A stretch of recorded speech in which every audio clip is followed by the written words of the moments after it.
Bonjour à tous, bonjour les fans de foot et l'FPL. C'est parti pour ce nouveau numéro du Mag des clubs, le mag qui traite de votre actualité au sein de vos associations sportives. Un quatrième mag qui sera dédié aujourd'hui aux bonnes pratiques en matière de gestion des frais et des rémunérations dans notre sport amateur. Sujet sensible, voire épineux, qui n'aura plus de secret pour vous avec l'aide de notre expert qui va nous rejoindre dans quelques instants et de ses précieux conseils.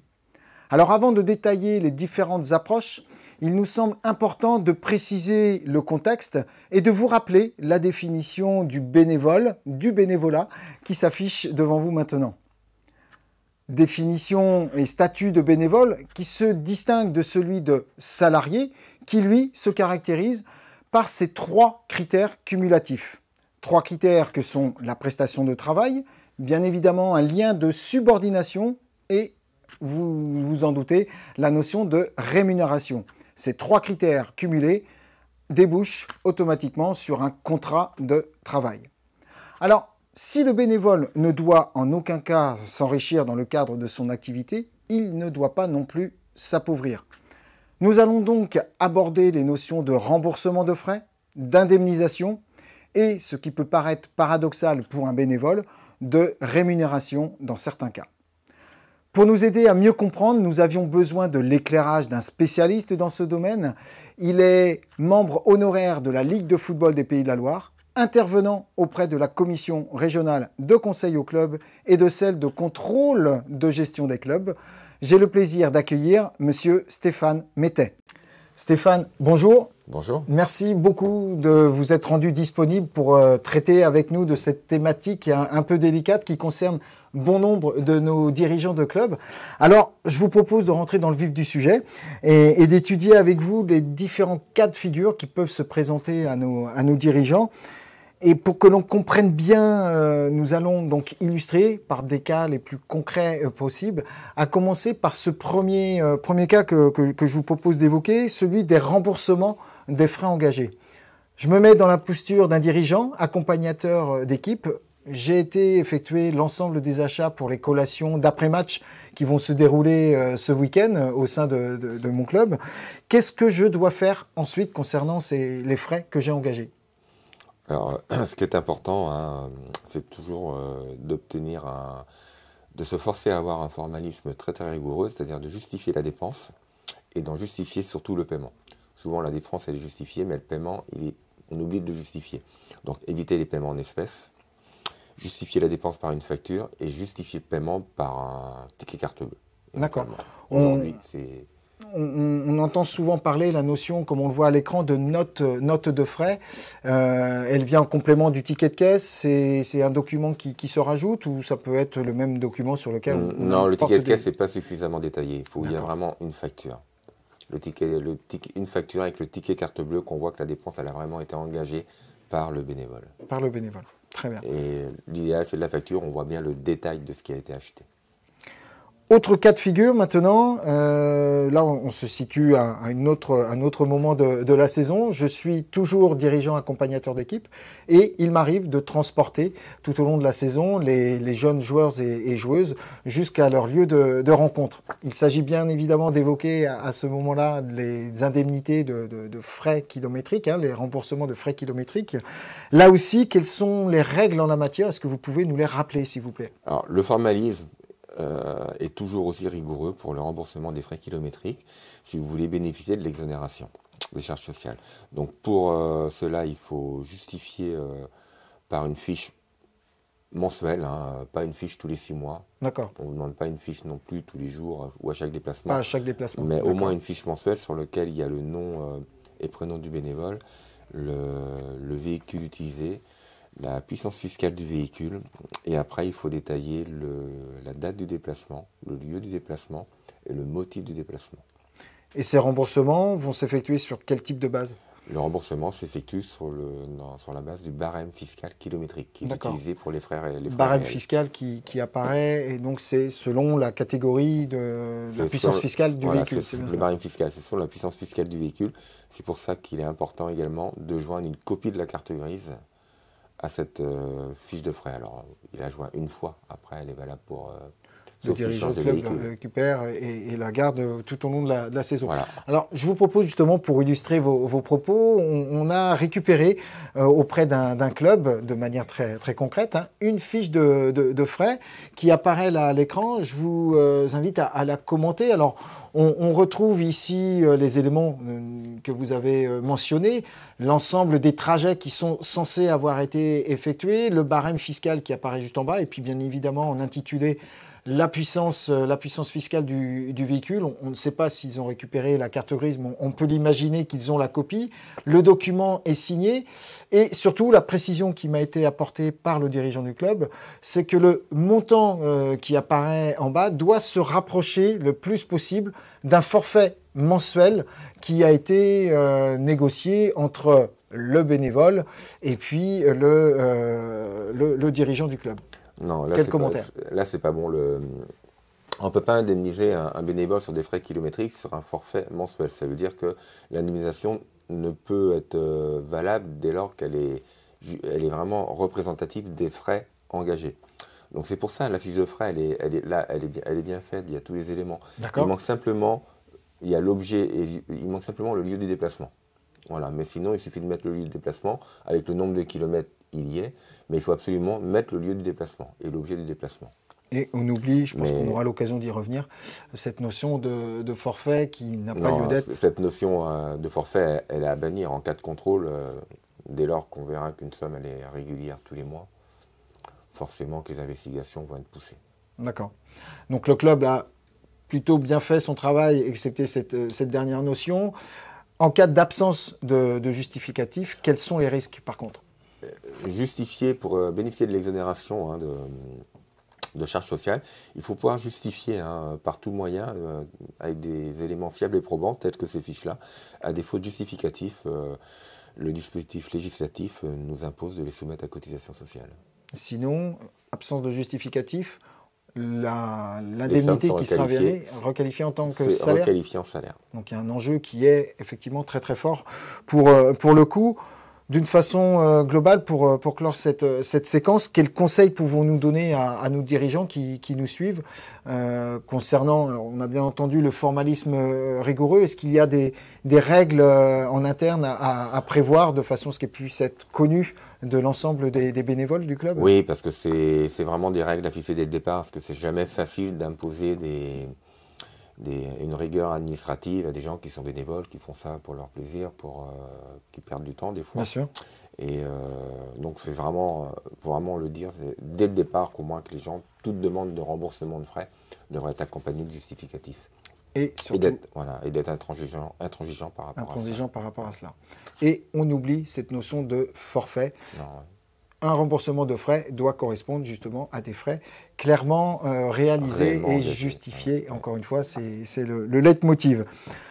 Nous étions dans le cas de remboursement de frais demandés par un bénévole. Autre posture, je suis un bénévole et finalement je décide de ne pas vouloir qu'on me rembourse ces frais. On se situe donc dans un abandon, si on peut dire comme ça, de frais. Quel est l'intérêt en tant que tel pour le bénévole que je suis? Alors l'intérêt, c'est un autre dispositif qui est possible par l'administration fiscale, qui est rendu possible par la DGFiP, qui permet aux bénévoles de renoncer expressément à ces remboursements. En contrepartie, il y a quand même une charge pour le club, puisque le club, il y a eu une dépense et il y a une recette, puisqu'il y a eu un don.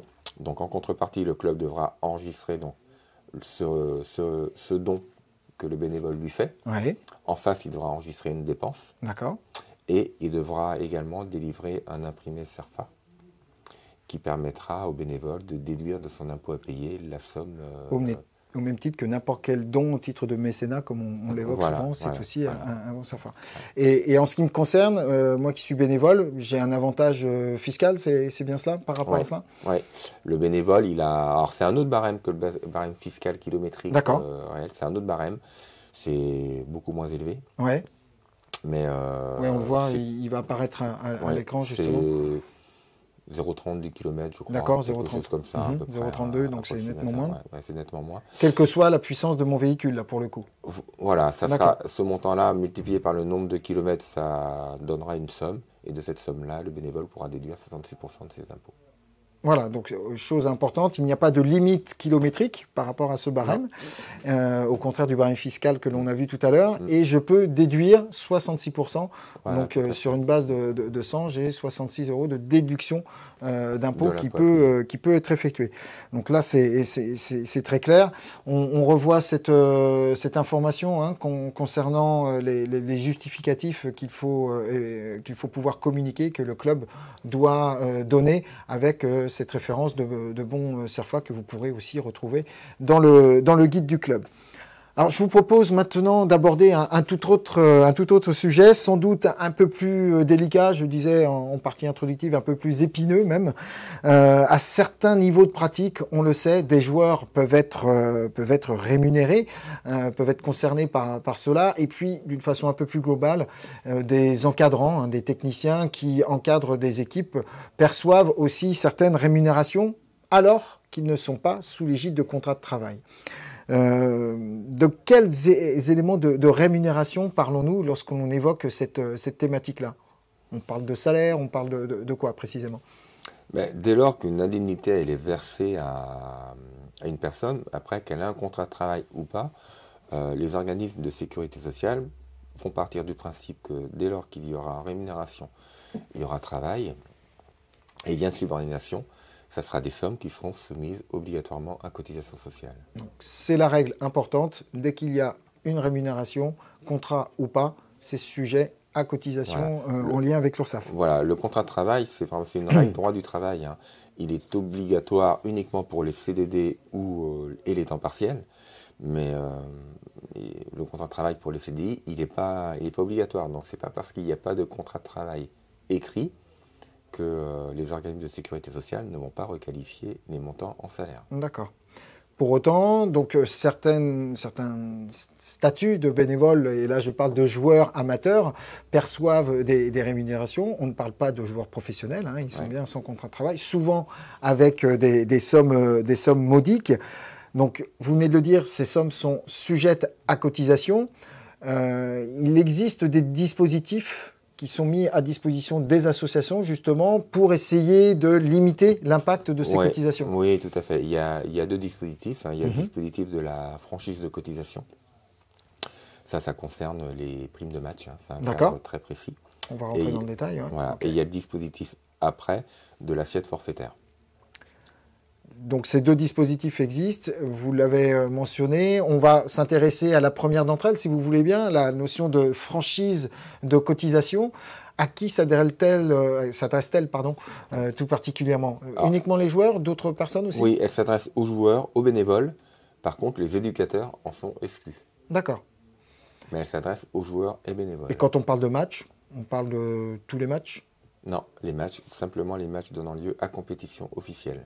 Donc les matchs amicaux en début de saison ne sont pas ouverts à ce type de pratique. Complètement, pour la simple et bonne raison que c'est pareil, hein, il faudra obtenir un formalisme très très rigoureux. Et dans les matchs amicaux, souvent il n'y a pas de feuille de match. C'est clair, tout à fait. Donc il faudra impérativement garder toutes les feuilles de match. Très bien. Par rapport à ces primes de match, là aussi, est-ce qu'il y a un quota de matchs? Vous allez me dire, souvent, on ne joue que le week-end. Hein, oui, il y a un quota. L'exonération liée à la franchise de cotisation ne peut concerner que 5 matchs par mois. Et pour chaque match, dans la limite de 132 €. 132 €, ça correspond à 70% du plafond journalier de la sécurité sociale. D'accord, donc il peut être amené à évoluer tous les ans. Donc 132 €, c'est bien pour cette année 2022. Je suis bon prince, j'octroie une prime de match au-delà de ces 132 €. On va faire un cas simple. Hein. D'accord. 5 matchs à 132 €, 660 €. D'accord. Le joueur a perçu 1000 €. Oui. Donc 1000 € moins 660, ça fait 340. D'accord. Et les 340 € seront donc soumis à cotisation sociale. Mais là pourra s'appliquer l'assiette forfaitaire. Merci pour la transition, Stéphane. C'est l'autre dispositif qui est aussi possible d'utiliser. Donc l'assiette forfaitaire, si j'ai bien compris, ça peut être cumulable, mais il s'adresse à un public un peu plus large. Voilà, l'assiette forfaitaire peut s'adresser aux entraîneurs qui bénéficient d'une rémunération mensuelle pour encadrer, mais peut également s'adresser aux personnes qui perçoivent des rémunérations dans le cadre de primes de match qui dépasseraient la franchise. Ok. Lorsque je pratique, enfin je fais des entraînements, est-ce que je peux percevoir ce type de rémunération? Non, c'est toujours pas lié à une pratique normale. Le fait de toucher une rémunération, ce serait sujet à contrat de travail. Ah oui, dès lors que vous percevez une rémunération qui est régulière ou plus ou moins régulière, mais qui n'est pas liée à qui ne peut pas bénéficier de la franchise de cotisation au titre de ce qu'on a vu tout à l'heure, les primes de match, elle doit être soumise à cotisation. On évoquait tout à l'heure cette notion de formalisme par rapport à une base forfaitaire. On a récupéré là aussi auprès d'un dirigeant d'un club un bulletin de salaire, attestation de rémunération. Je pense que c'est un bulletin de salaire. J'aimerais bien avoir votre éclairage là-dessus. Donc là, elle apparaît à l'écran. Là, le club verse une rémunération classique à un éducateur, certainement. Donc l'éducateur... c'est le cas, tout à fait. C'est un éducateur. Donc le montant... il fait application de l'assiette forfaitaire, puisque pour l'assiette forfaitaire, donc, il y a 5 tranches, et ça vous permet d'appeler les cotisations sur une base forfaitaire qui peut être inférieure au salaire versé aux salariés. Donc gros avantage pour le club, pour le dirigeant. On le voit là, puisque là, le salaire, il est d'un montant de 455 euros. 455 euros, et l'assiette forfaitaire, en fin de compte, applicable, elle est de 50 et quelques euros. Donc on applique des cotisations sur une somme de 50 qui reste modique, et ce qui permet de limiter l'impact d'une rémunération. D'ailleurs, je dis rémunération, bulletin de salaire, attestation de rémunération, c'est quoi les différences?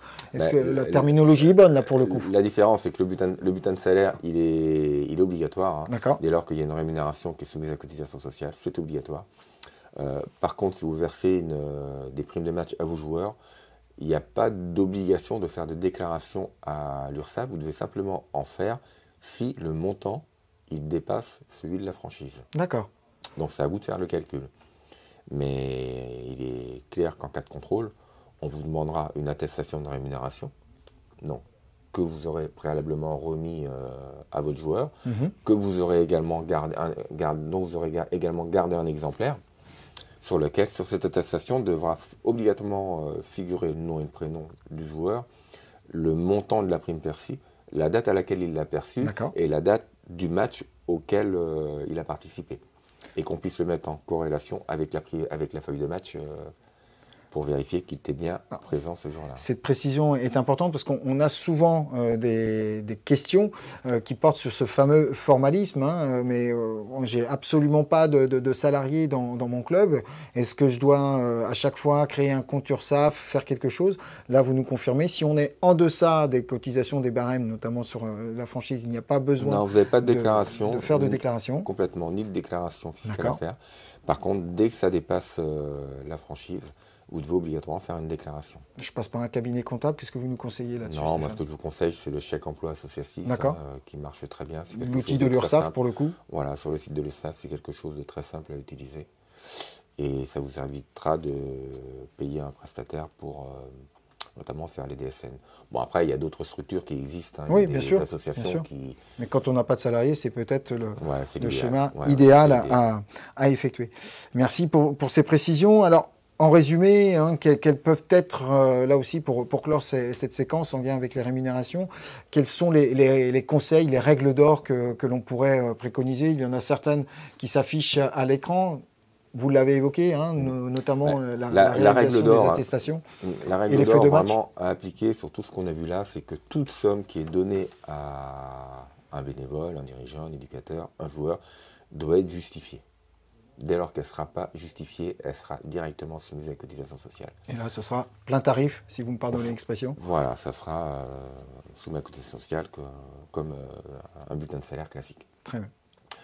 Donc, pour en venir aux primes de match, même que celles-ci ne sont pas, elles rentrent dans le cadre de la franchise, donc il n'y a pas de cotisation, vous devez impérativement faire une attestation de rémunération que vous remettez à votre salarié, vous en gardez un exemplaire. On garde ça. Voilà, un fichier Excel. Le principal, c'est que ça soit fiable et probant et qu'on puisse recouper avec les éléments de la feuille de match. Donc, conserver tous ces documents-là sur une période de 3 ans plus l'année en cours. 3 ans plus l'année en cours. Voilà. Pour rappel aussi, pour illustrer les propos de Stéphane Mettet, vous retrouvez aussi un maximum d'informations dans le guide du club de la Ligue de football des Pays de la Loire, dans la rubrique emploi notamment, ou gestion comptable, avec les préconisations qui vous sont rappelées, notamment les liens directs vers le site de l'URSSAF et ces fameux dispositifs. Oui, qui est très complet, avec des exemples de cas précis, dans le cadre de cumul assiette forfaitaire, franchise de cotisation. Et il est vraiment très très bien fait. Et ça permet de se sécuriser un maximum. Complètement. Stéphane, merci beaucoup encore une fois de tout cet éclairage. Nul doute que bon nombre de dirigeants qui sont derrière leur écran vont pouvoir et ont pu apprendre et découvrir certaines choses et aussi se rassurer. Donc n'hésitez pas encore une fois à aller voir les informations dans le guide du club et n'hésitez pas aussi à nous contacter, nous, au service conseil au club. On a toujours la personne ressource qu'est Stéphane Mettet. Nous sommes à votre disposition pour pouvoir disposer d'un maximum d'informations complémentaires. Nous arrivons au terme de ce mag, mais juste avant de clore ce magazine, quelques informations, c'est le moment de l'Actu Mag. Autre actu qui nous semblait importante à vous communiquer, celle de cette frise chronologique qui est à votre disposition, là aussi, dans le guide du club LFPL, rubrique aide financière. Avec Cyril, il nous semblait utile de pouvoir vous mettre en évidence les périodes importantes de l'année, celles à retenir concernant les aides financières liées à l'emploi, liées aux équipements ou tout simplement à la vie du club. Vous avez ce document qui est à votre disposition de façon à ne plus oublier la bonne période. Enfin, dernière actu, là aussi qui concerne le guide du club LFPL, on en a parlé pendant tout ce magazine, la notion de bonne pratique. Eh bien, on vous invite avec cette nouvelle thématique à nous rejoindre, à nous faire part justement de vos questions, de vos bonnes pratiques, de façon à créer ces échanges en direct. Bien évidemment, on modère tout cela s'il y a besoin, mais en tout cas, n'hésitez pas à vous accaparer cet outil, cette nouvelle thématique disponible dans le guide du club LFPL, encore une fois. Voilà, ce numéro du Mag des clubs s'achève. Merci encore une fois à toute l'équipe qui a permis à sa réalisation, et notamment la Teamcom avec David et Guillaume, sans oublier Bertrand, Corentin et bien évidemment Cyril. Rendez-vous dans quelques semaines pour un nouveau numéro. En attendant, n'oubliez pas, ensemble, soyons prêts, soyons foot.